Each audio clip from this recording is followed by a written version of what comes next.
question doesn't directly relate to your lecture today, but it's something I wanted to ask you after reading the chapter on sufferings in the book, Cries of the Heart. How can you present the gospel to a friend who's been raped at a young age when, well, how can you answer that question that everybody asks, why is there evil in the world when God so loves his people? How can you address that question when the pain is personal and it's not a mere concept? Yeah, I appreciate that, Linda, and I think in Cries of the Heart, I made one attempt at it. In Jesus Among Other Gods, I made another attempt at it. Let me just, for the sake of the other listeners, at least position it a little bit philosophically and then move to the existential response here. Philosophically, there are two things we need to bear in mind.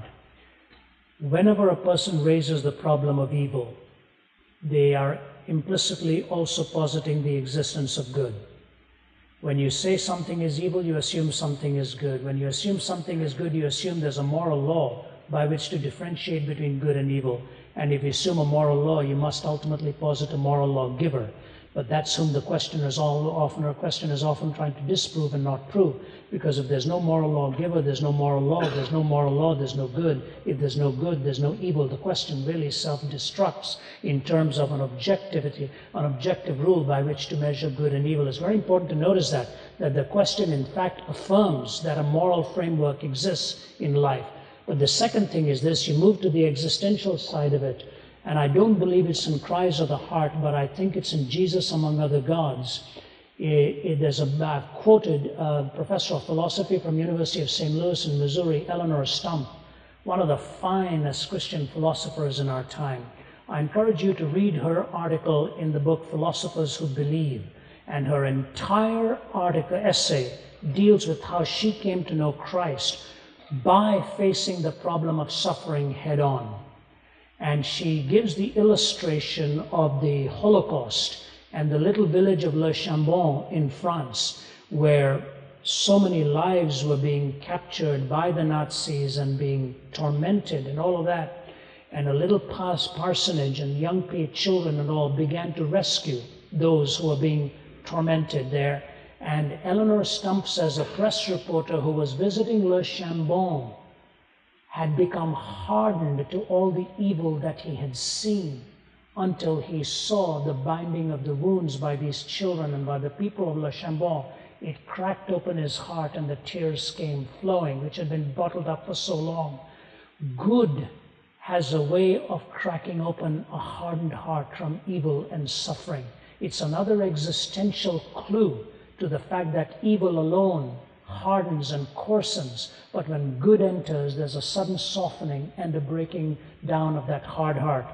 When a woman has been raped, it has been the ultimate desecration and the plunder of a human being, because it has taken that which is the most private and sacred and invaded and violated. I cannot imagine the horrific emotional trauma. I think it defies human explanation. But it is so interesting that I have met and talked with some of those who have gone through that hell in their experience, who've admitted that while the wound still bleeds internally, they have seen the pain through different eyes after having come to know Christ. That wound does not stop, the wound bleeds inside, but the pain is a different kind of pain when they know that our Lord himself was plundered and violated. When you take a look at the cross, take a look at the very word excruciating. It comes from the Latin excruciatus. In other words, the cross transliterates two Latin words, which was the ultimate form of indignity and pain. The Lord of glory, naked before his creation, put outside the walls, mocked, bruised, beaten, and all of that. And in the pain and suffering that he took, he says, suffered in all points just as we are apart from sin.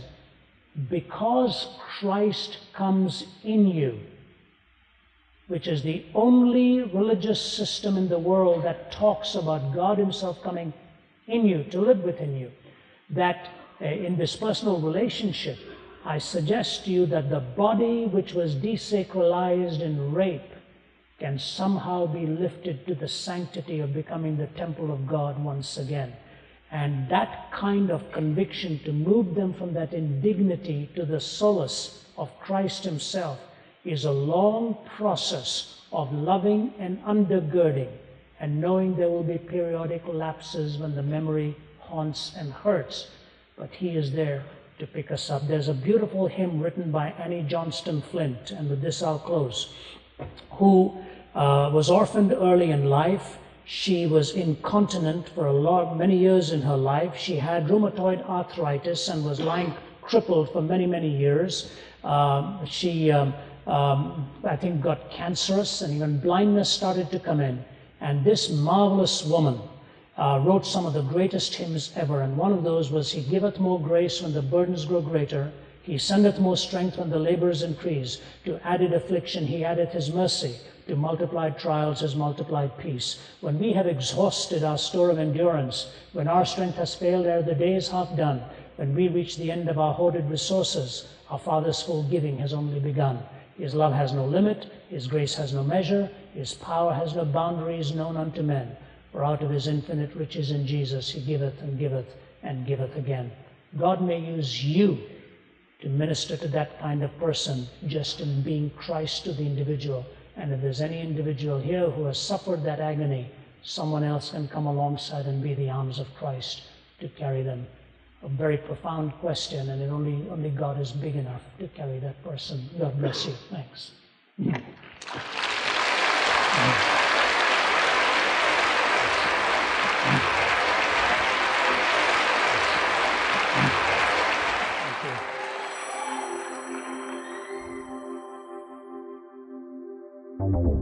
you.